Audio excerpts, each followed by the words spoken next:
Yeah, welcome. So the topic we'll be discussing in this lecture is independence. So basically we are discussing about uncertainty. So in this lecture we'll be discussing something called as when we are dealing with uncertain events, or when we are dealing with conditional probability, some variables can be independent of another variables. In that case, those independent variables can be separated out. So that's what we are going to discuss here. Okay. So in the previous lecture, we have discussed about full joint distribution with an example. There we have considered three variables. We have considered toothache, catch, and cavity. Now to that, we are going to add one more variable, that is weather.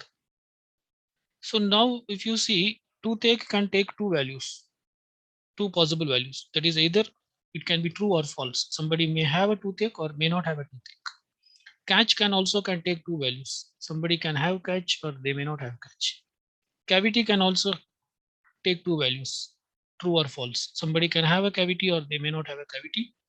And weather can take four values: sunny, windy, cloudy, and snow. Right. So now the possible values will be the total possible values will be 32 entries. Okay. Now, say for example, we want to find the relation between what is relation between these two things: the probability of somebody is having a toothache, catch, and cavity, and the weather being cloudy, and the probability of somebody is having toothache, catch, and cavity. So let us try to understand how these two things are related. Okay. So when you take this first thing, the probability of somebody is having a toothache, catch, cavity, and cloudy, this can be represented something like this: the probability of somebody is having toothache, catch, cavity, and cloudy is equal to the probability of the probability of the weather being cloudy, the probability of weather being cloudy, given that someone is having toothache, catch, and cavity. Okay, this is a product rule. Basically, this is the product rule. That is probability of a comma b can be written as a probability of a given b into probability of b. Okay, so with that only we are writing this statement. So it can be written either way. Probability of a comma b can also be written as probability of b given a into probability of a. So we are stating that the probability of the weather being cloudy, given that somebody is having toothache, catch, and cavity, into the probability of somebody is having toothache, catch, and cavity. Right? So based using product rule, this statement can be represented like this. Now, if you consider this statement alone, that is, if you take this part alone, probability of the weather being cloudy, given that somebody is having toothache, catch, and cavity. If you take this alone, the probability of weather being cloudy, given that somebody is having toothache, catch, and cavity, actually this is equal to the probability of cloudy alone. The reason is the weather is not going to affected by whether someone is having toothache, catch, or cavity. Right. So that is the crux here. So so so in this case, given whether somebody is having a toothache, catch, or cavity, it's not going to impact the weather. Right. So so actually here, this conditional probability is not the relevant thing here. So this three event is no way going to influence this event. These three events is not going to influence the weather at all. Hence, this can be just written as probability of cloudy. So probability of cloudy given toothache, cavity, and catch, and cavity is nothing but it's just the probability of having cloudy, probability of the weather being cloudy. That's it. Okay. Now from this we can deduce that. Now again go back to this original equation. The probability of somebody is having toothache, catch, cavity, and cloudy. This can be written as, we can separate these two things out. One is probability of being cloudy, the weather being cloudy, into probability of toothache, catch, and cavity. Because these two things are independent events. The weather being cloudy is independent, and somebody is having toothache, catch, and cavity are independent. Right. So so logically it should be represented like this, but here the cloud I mean, the weather is not getting influenced by these three parameters. Hence hence we are separating it out like this. Okay, hence this statement can be just represented like this. Now the probability of somebody is having toothache, catch and cavity and the weather being cloudy is nothing but the probability of the weather being cloudy into the probability of somebody is having toothache, catch and cavity, right? Okay, so this is what is about independence. So here we have considered only for cloudy. Similarly, you have to consider for other values for weather also. So similarly, this equation you can write for, so you can write for probability of somebody is having toothache, catch, cavity and the weather being sunny. This can be written as probability of sunny because the weather is not going to affected by these three parameters into probability of toothache, comma, catch, comma, cavity. Okay, so like this we can write the equation for all the other remaining values of weather. So this can be written in a generalized way, something like this. A similar equation exists for every entry in. So we can now represent using this bolded P of toothache, catch, cavity, comma, weather. Right now here we are using the weather variable. So so you know that this bolded P, it will provide a vector of values. Now it provides for all the values for weather. It will provide this equation for cloudy, for sunny, for windy, and for rainy. Okay, right. So in fact, we can write a general equation something like this: probability of toothache, catch, cavity, comma, weather is equal to probability of toothache, catch, cavity into probability of weather. Right. So you can split it into four different equations also, or you can write as a single general equation, something like this. Right. Okay. So the property here in the previous example, whatever here, the weather is independent of toothache, catch, and cavity. So the property we used here is called as independence. It is also called as marginal independence or absolute independence. So these are the other terms. Instead of just calling it as independence, it can also be called as marginal independence or absolute independence. Okay. So basically here the weather is independent of one's dental problem. So that's the whole concept, right? Independence between two propositions A and B can be written something like this. Assume that A and B are independent events. That is, A is not going to influence B and B is not going to influence A. In that case, probability of A given B is nothing but probability of A, because B is not at all going to influence A. So probability of A given B is nothing but probability of A. Similarly, probability of B given A is nothing but probability of B. Similarly, probability of A and B is nothing but probability of A into probability of B, because they are independent events, right? So this can be generalized for any variables. So independent variables, if there are two independent variables x and y, they can be written as something like this. The probability of x given y is probability of x. Probability of y given x is probability of y.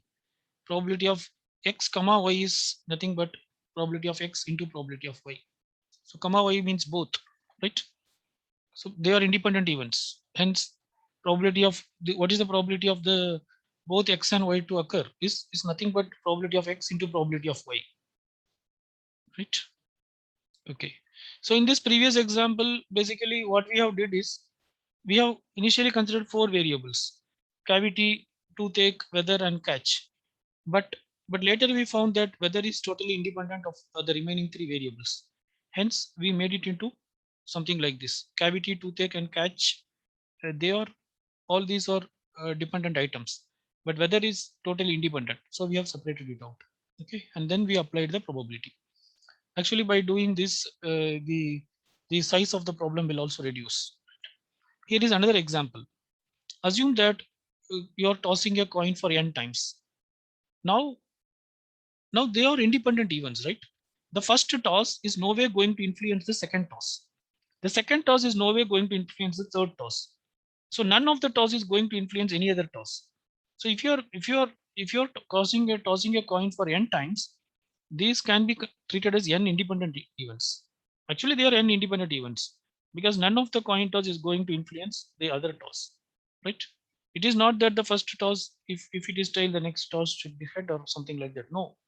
So they can be separated as independent events. So that's what this diagram shows. Okay, fine. So next we'll be discussing an important rule which is called as Bayes rule. So Bayes rule basically it is created from this equation. This equation is from the product rule which we have discussed earlier. Uh, Probability of A and B is equal to probability of A given B into probability of B, right? And probability of A and B can also be stated as probability of B given A into probability of A, right? It can be written either way. So probability of A given B is can also be written as probability of A and B can be written as probability of A given B into probability of B, or it can be written as probability of B given A into probability of A. Right? Now we are taking these two right hand sides and we are equating it, and we are dividing it by probability of A.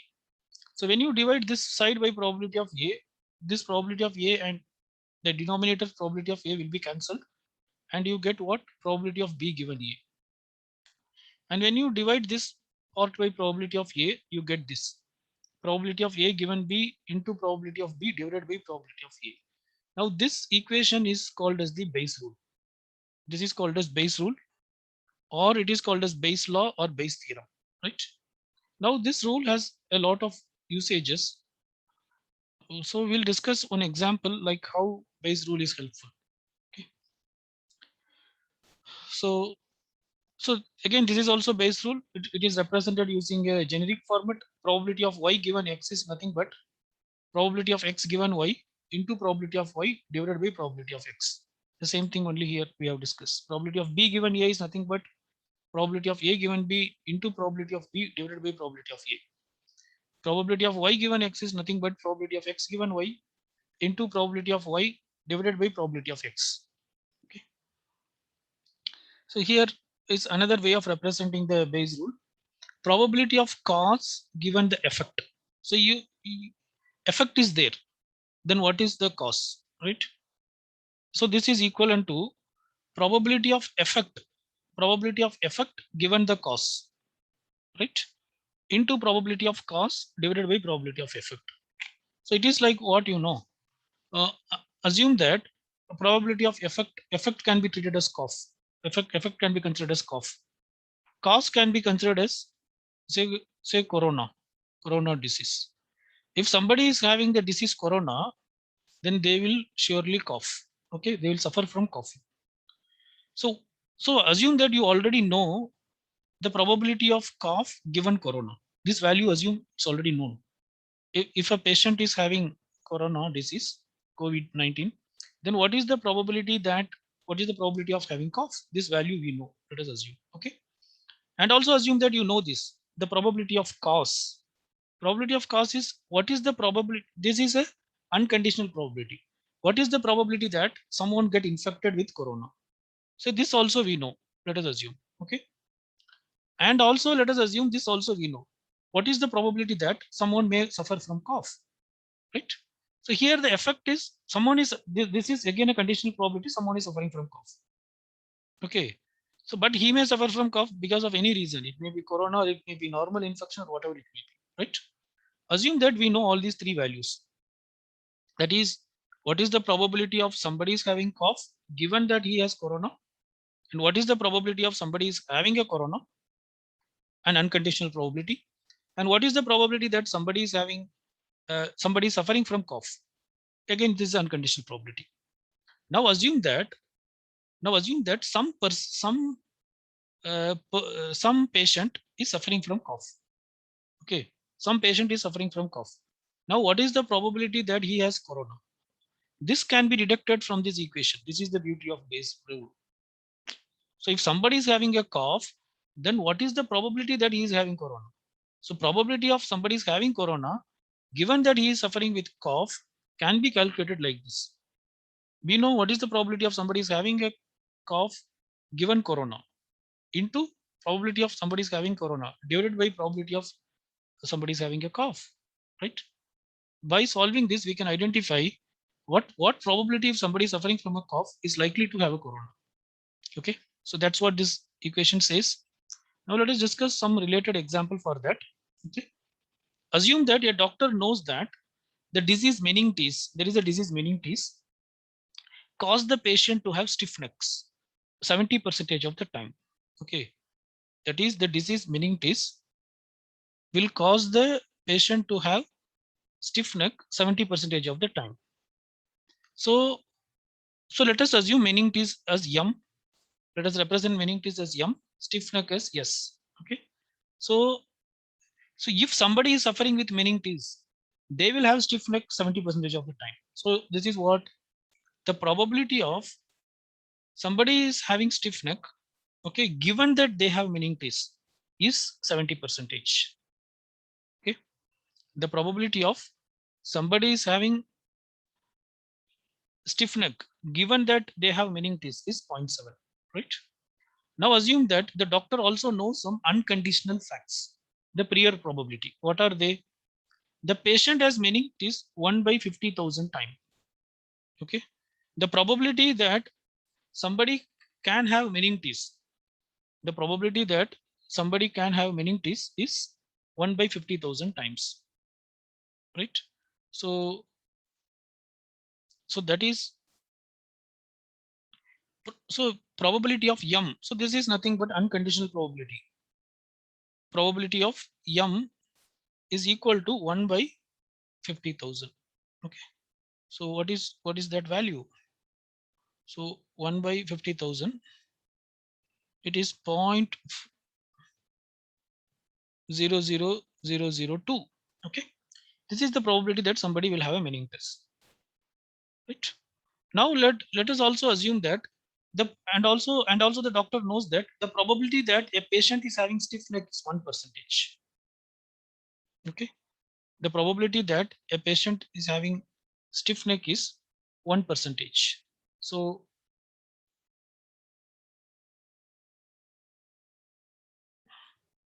probability of yes is 0.01. Okay. Now assume that with this information we want to identify that given that somebody is having stiff neck, what is the probability that they have meningitis? Okay, right? So these are the values we have. Probability of S given M is 0.7. Probability of M is 1 by 50,000. Probability of S is 0.01. Now we want to calculate this. What we want to calculate? We want to calculate what is the probability that somebody is having meningitis given that he has stiff neck. Assume that a patient is suffering from stiff neck. Now, with what probability we can say that he is having meningitis? So this is equal to probability of S given M, probability of uh, having a stiff neck given that he has meningitis into probability of having meningitis divided by probability of having stiff neck. Okay, so this is the equation in which you have to plug in. So this is nothing but 0.7 into point probability of S given M is 0.7, probability of M is 0.0002 divided by 0.01. Okay, so if you calculate this, what you are getting? So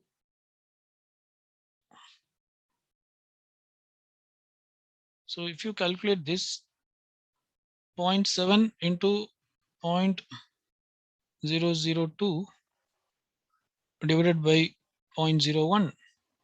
Okay, so the value is 0.0014. So that's what we get.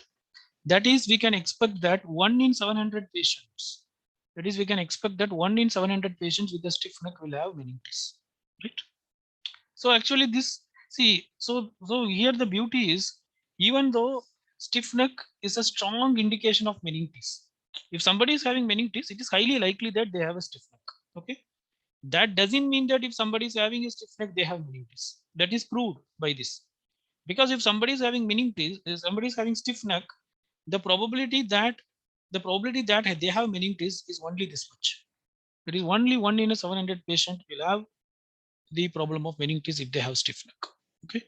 So for such cases, the Bayes rule comes very handy, right? So it can be also used to predict what is the probability that somebody is having COVID, given that he is suffering from cough, right? Fine. Let us stop here. Thank you.